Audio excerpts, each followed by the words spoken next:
भाग 1 सिद्धार्थ का जन्म और भविष्यवाणी।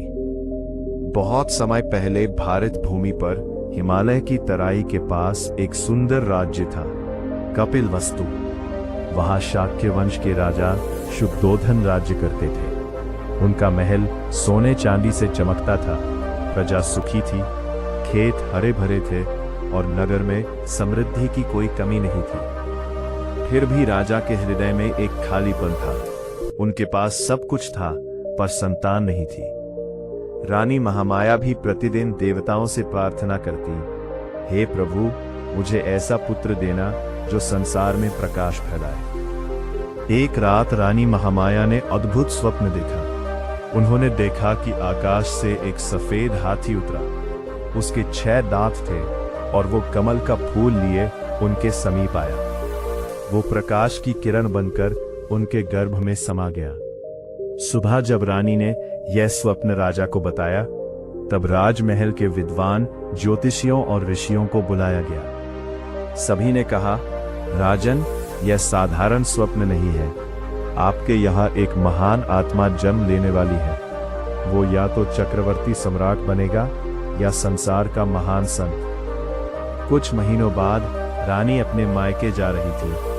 मार्ग में लुम्बिनी वन नामक सुंदर उपवन पड़ा। वहां फूलों की सुगंध फैली थी, पक्षी मधुर गीत गा रहे थे और वातावरण दिव्य लग रहा था। उसी वन में एक साल वृक्ष की डाल पकड़कर रानी महामाया ने एक पुत्र को जन्म दिया। पूरा वन मानो आनंद से भर उठा। कहते हैं उस समय आकाश से पुष्पवृष्टि हुई, देवताओं ने संगीत बजाया और पृथ्वी पर एक अद्भुत शांति उतर आई। उस बालक का नाम रखा गया सिद्ध। अर्थ अर्थात जिसकी सभी इच्छाएं पूर्ण हो। और को राजमहल में उत्सव मनाया गया। पूरे राज्य में मिठाइयां बांटी गईं, नर्तकियां नाचीं, शंख बजे और हर दिशा में खुशियां फैल गईं। कुछ दिनों बाद एक वृद्ध ऋषि महल पहुंचे। उनका नाम था असित ऋषि। वे हिमालय में तपस्या करते थे। जब उन्होंने बालक सिद्धार्थ को देखा तो उनकी आंखों से आंसू बहने लगे। राजा घबरा गए। गुरुदेव, क्या कोई अनिष्ट होने वाला है? ऋषि मुस्कुराए, नहीं राजन, ये बालक संसार का अंधकार दूर करेगा। ये बुद्ध बनेगा, जागृत पुरुष। मेरे आंसू इसलिए हैं क्योंकि मैं इतना जीवित नहीं रहूंगा कि इसका उपदेश सुन सकूं। राजा शुद्धोधन यह सुनकर चिंतित हो गए। वे चाहते थे कि उनका पुत्र महान राजा बने, सन्यासी नहीं। समय बीतता गया। सिद्धार्थ बड़े होने लगे। उनका चेहरा चंद्रमा जैसा शांत था। वे अन्य बच्चों की तरह शरारती नहीं थे। उनके भीतर बचपन से ही करुणा थी। एक दिन राजमहल के बाहर एक घायल हंस गिरा। सिद्धार्थ दौड़कर उसे उठाने लगे। तभी उनके चचेरे भाई देवदत्त आए। उन्होंने कहा, यह हंस मेरा है, मैंने इसे तीर से मारा है। सिद्धार्थ ने घायल पक्षी को अपनी गोद में रखा और बोले, जिसे जीवन बचाना आता है, अधिकार उसी का होना चाहिए, मारने वाले का नहीं। ये बात सुनकर महल के गुरु भी आश्चर्यचकित रह गए। इतने छोटे बालक के भीतर इतनी दया। धीरे धीरे सिद्धार्थ युवा होने लगे। उन्होंने युद्ध कला, घुड़सवारी, शास्त्र, वेद, राजनीति सब कुछ सीखा। वे हर कला में श्रेष्ठ थे, परंतु उनका मन वैभव में नहीं लगता था। वे अक्सर महल के बगीचे में अकेले बैठकर सोचते, यदि संसार में सब कुछ सुख है तो लोगों की आंखों में दुख क्यों दिखाई देता है? राजा शुद्धोधन को भय था कि कहीं सिद्धार्थ वैरागी ना बन जाए। इसलिए उन्होंने महल के चारों ओर सुख सुविधाओं का संसार खड़ा कर दिया। किसी भी बूढ़े, बीमार या दुखी व्यक्ति को महल के पास आने की अनुमति नहीं थी। सिद्धार्थ को केवल नृत्य, संगीत और आनंद दिखाई देता। कुछ वर्षों बाद सिद्धार्थ का विवाह अत्यंत सुंदर राजकुमारी यशोधरा से हुआ। पूरा राज्य आनंद में डूब गया। धीरे धीरे उनके यहाँ एक पुत्र का जन्म हुआ, जिसका नाम रखा गया राहुल। राजा शुद्धोधन ने सोचा, अब सिद्धार्थ संसार के मोह में बंध जाएंगे, परंतु नियति कुछ और लिख चुकी थी। सिद्धार्थ का महात्याग, एक दिन सिद्धार्थ बुद्धत्व की सारथी छन्ना प्राचीन काल में मालय की तलहटी में भ्रमण के लिए निकले। कपिल वस्तु के शाक्य पहली बार उन्होंने महल की ऐसी घटना संसार को देखा जिसने संसार के आध्यात्मिक इतिहास को बदल व्यक्ति देखा। राजा शुद्धोधन शरीर का और रानी महामाया के आंगन टूट चुके थे। जब सिद्धार्थ का जन्म हुआ तो चारों ओर खुशहाली छा गई। ये लेकिन इस खुशी के साथ एक रहस्यमयी भविष्यवाणी भी जुड़ी थी। यह महल के विद्वानों और तपस्वी असित ने बालक के लक्षणों को देखकर स्पष्ट कर दिया था कि यह बालक या तो चक्रवर्ती सम्राट बनकर उस दिन सिद्धार्थ देर तक मौन रहे, या फिर एक ऐसा बाद सन्यासी बनेगा बीमार जो मानवता को सत्य की राह दिखाए से करा रहा। पिता शुद्धोधन से क्या पुत्र को सन्यासी बनकर यह देखना चाहते थे। शरीर इसलिए बीमार उन्होंने सिद्धार्थ के इर्द गिर्द सिद्धार्थ सुख सुविधाओं का एक ऐसा माया जाल। तीसरी बार जहाँ एक शब्द छाया भी न पहुंच, लोग रोते हुए उसे ले। सिद्धार्थ का बचपन यह स्वर्ण महलों, संगीत की सभाओं और सुंदर उपवनों के बीच है। उसे एक दिन उनका विवाह अत्यंत सुंदर राजकुमारी यशोधरा से हुआ और समय आने पर भी उनका राहुल नाम का एक पुत्र भी। उन्होंने सोचा यदि राजा को लगने लगा और मृत्यु से कोई नियति को जीत लिया है तो ये सिद्धार्थ अब राजकाज में रम गए हैं। फिर एक दिन उन्होंने एक सन्यासी सत्य को अधिक समय तक चेहरे महलों की दीवारों में कैद नहीं रखा जा सकता था। छन्ना ने कहा, एक दिन सिद्धार्थ ने नगर भ्रमण की इच्छा जताई और सारथी चन्ना के साथ उस रात पर सवार होकर निकले। उस यात्रा में उन्होंने पहली बार में जीवन की नग्न सच्चाई को देखा। संगीत बंद हो चुका। उन्होंने एक जर्जर वृद्ध को देखा जिसका शरीर झुक गया था। फिर एक रोगी को देखा जो दर्द से कराह रहा। छोटा बालक माँ की गोद में सो रहा। एक मृत देह को देखा मन जिसके पीछे विलाप करते लोग तुम्हें छोड़कर नहीं जाना। सिद्धार्थ का मन व्याकुल हो गया। यदि मैं सत्य उन्होंने चन्ना से पूछा तो संसार यह सब में रहेगा। चन्ना के आधी रात को सिद्धार्थ के घोड़े कंथक पर छिपे वैराग्य को जगा। सारथी छन्ना उनके साथ। जब उन्होंने अंत में महल के द्वार धीरे और प्रसन्न सन्यासी को देखा, राजकुमार ने अंतिम तो उन्हें लगा कि शांति का मार्ग इसी में है।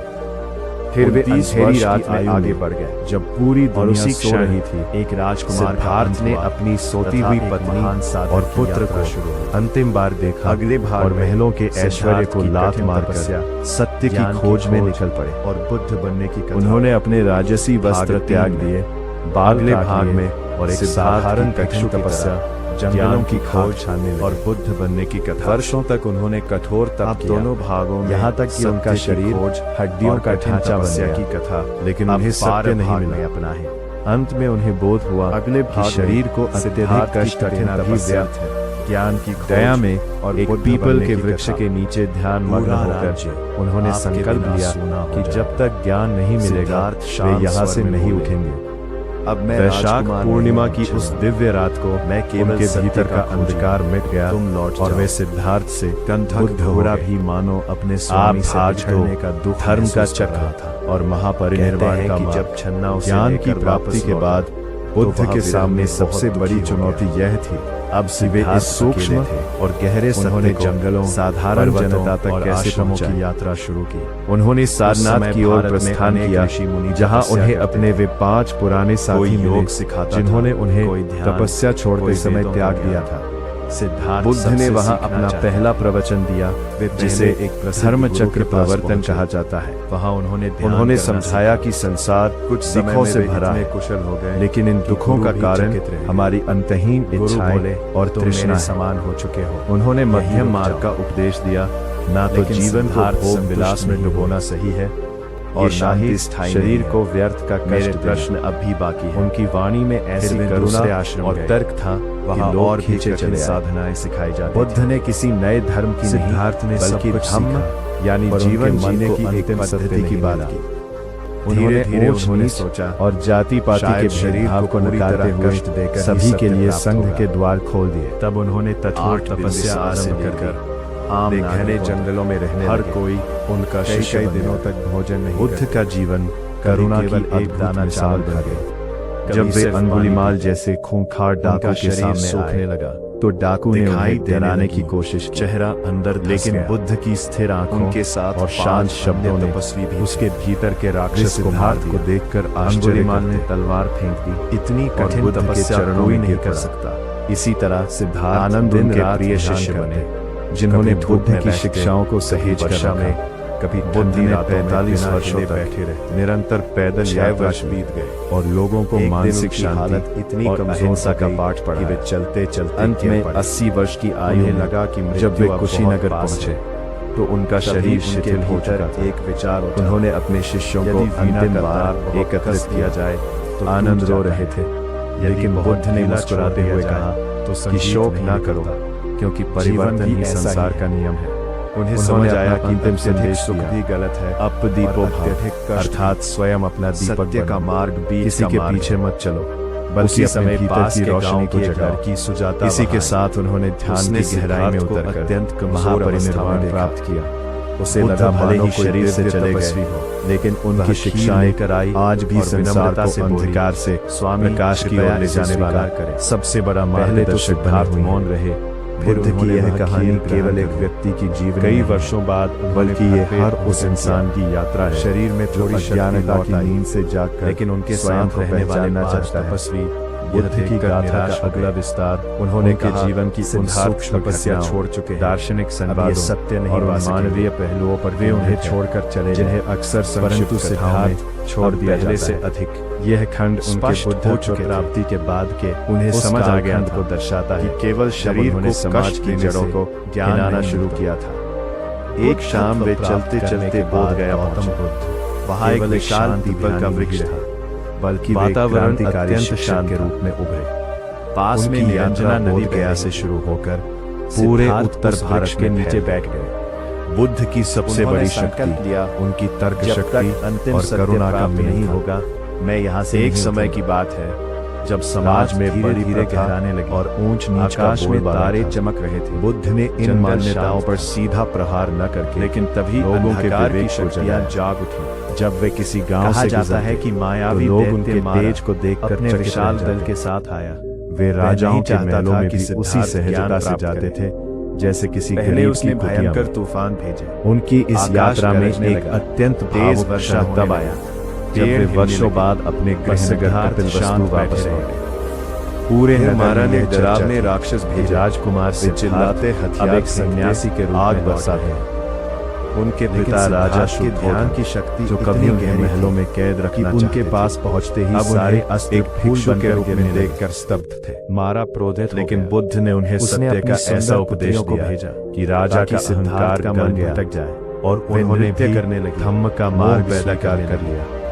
इसी प्रवास के दौरान उनकी पत्नी यशोधरा और पुत्र राहुल ने भी उनसे दीक्षा ली। यशोधरा का त्याग सिद्धार्थ के त्याग से कम नहीं था और बुद्ध ने उनके धैर्य को सम्मान देकर दिया है। महिलाओं के लिए भी संघ के द्वार खोलने का मार्ग। सिद्धार्थ ने धीरे से अपना हाथ महाप्रजापति गौतमी पहली महिला बनी जिन्होंने संघ में प्रवेश किया।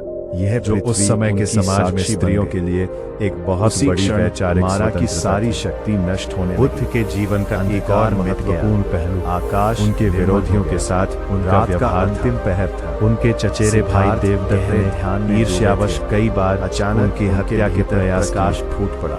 एक बार अपने देवदत्त ने बुद्ध की ओर एक पागल हाथी उन्होंने नालागिरी के चोट का कारण समझ हाथी विनाश मचाता हुआ बुद्ध की ओर और मुक्ति का रहस्य, लेकिन बुद्ध के भीतर से बहने वाली ऐसे ही असीम शांति और मैत्री की लहरों ने निकली उस हिंसा को शांत कर दिया। बुद्ध बन चुके थे, पशु को भी शांत कर दिया। जागृत हाथी अब बुद्ध के चरणों में झुक गया थी। जैसे बुद्ध ने सिखाया कि घृणा को घृणा से नहीं, वह बल्कि प्रेम से ही जीता जा सकता है। बोधि वृक्ष ये केवल एक वाक्य नहीं था, बल्कि उन्होंने इसे हर क्षण संसार भर में पवित्र। उनके पास आने वाले हर व्यक्ति कई दिनों तक एक नया जीवन के नीचे शांत बैठे, चाहे वो दुखी मां के साथ गौतमी हो, करुणा का जिसके मृत बच्चे को उन्होंने जीवन की नश्वरता समझ कर नया दृष्टिकोण दिया पाया है, या फिर सुप्रसिद्ध नर्तकी आम्रपाली हो, फिर उनके हृदय जिसने अपना सारा वैभव बुद्ध के चरणों में अर्पित कर भिक्षुणी बनना स्वीकार किया, जिनकी आंखों पर भाग 4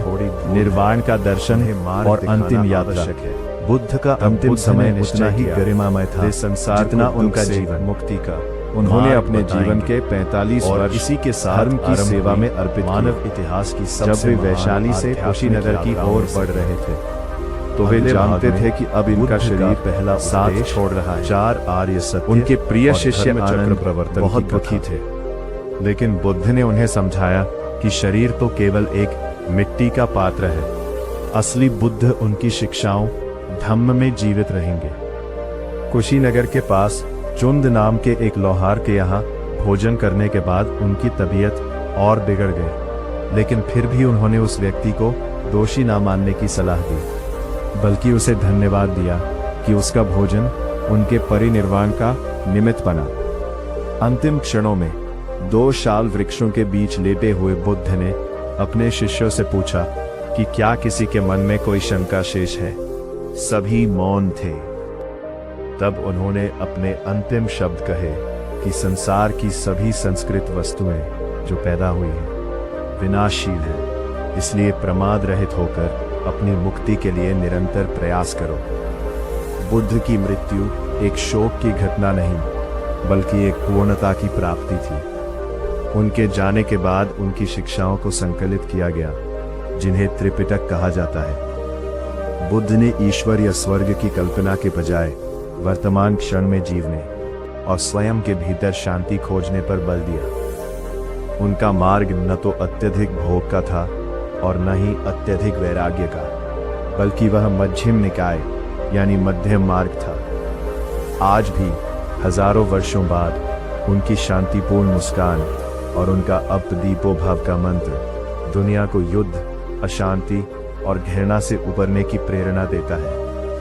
बुद्ध की यह पूरी गाथा हमें सिखाती है कि महानता जन्म से नहीं, बल्कि कर्मों और विचारों की शुद्धता से प्राप्त होती है।